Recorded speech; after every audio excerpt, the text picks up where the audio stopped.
Powhatan cooks never used salt or any seasonings in their food. Not salt, not herbs, nothing. They enjoyed food for its texture rather than its flavor. And if you're wondering how anyone survived that, well, that's probably why Yankees still think mayonnaise is spicy. The real genius was in how they grew their food. The Three Sisters method planted corn, beans, and squash together in the same mound. The corn grew tall and provided a lattice for the beans to climb. The beans added nitrogen to the soil to fertilize everything. And the squash sent out broad leaves that covered the ground, blocked sunlight to stop the weeds, and prevented water from evaporating. Each plant protected the others while growing, and it was one of the first things they taught the settlers who weren't accustomed to these crops.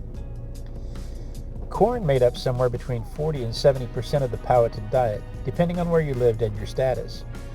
It was considered a luxury food for the chieftain and his family because they were the only ones around to maintain the farm all the time. Everybody else was out hunting and doing other activities.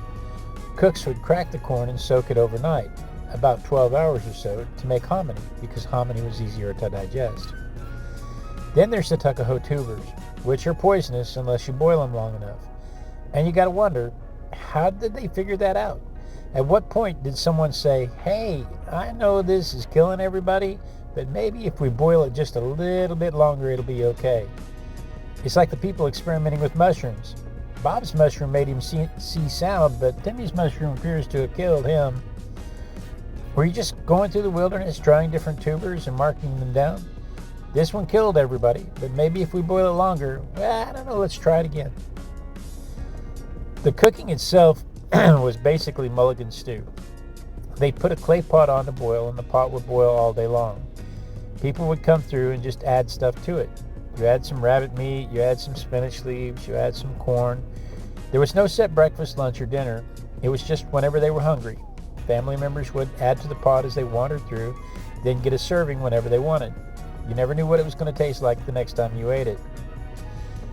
After they cut all the corn off the cobs to make hominy, they would grind up the corn cobs and add them to their cornmeal to make it last longer. Very little was wasted. They'd take the sheaths from the corn and use them as wrappers for cooking. They would also grind up sweet nuts into a mixture, add water to it, and make kind of a nut milk.